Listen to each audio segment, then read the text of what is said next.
Hi friends, இன்றைக்கி பிரியாணி எப்படி செய்கிறதுன்னு பார்க்கலாம் வாங்க. முதல்ல 2 ஸ்பூன் நெய் ஊற்றிக்கிட்டு 2 ஸ்பூன் எண்ணெய் ஊற்றிக்கலாம். பட்டையும் கிராம்பு அப்புறம் பிரியாணி ஏலக்காயும் போட்டுக்கலாம். நெக்ஸ்ட்டு வெங்காயம் போட்டுக்கலாம். 2 பச்சை மிளகாய் போட்டுக்கலாம். நல்லா வணக்கி விட்டுக்கலாம்.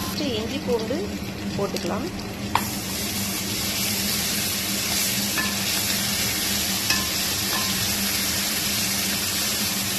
வரமிளகாய் பேஸ்ட் போட்டுக்கலாம். மல்லி கொஞ்சம் போட்டுக்கலாம். புதினா கொஞ்சம் போட்டுக்கலாம். நல்லா வதக்கிக்கலாம்.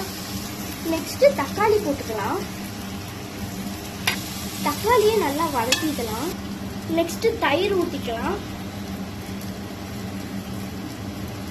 தயிரோட சேர்த்து நல்லா வதக்கிக்கலாம். 1/2 கிலோ மட்டன் போட்டுக்கலாம்.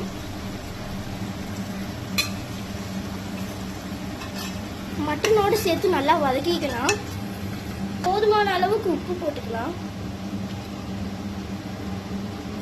நல்லா வதக்கிக்கோங்க உப்போடு சேர்த்து. சுட சுட சிக்கன் கிரேவி சைடில் ரெடி ஆகிட்டு இருக்கு மட்டன் பிரியாணிக்கு. இப்போ பாஸ்மதி ரைஸ் போட்டுக்கலாம்.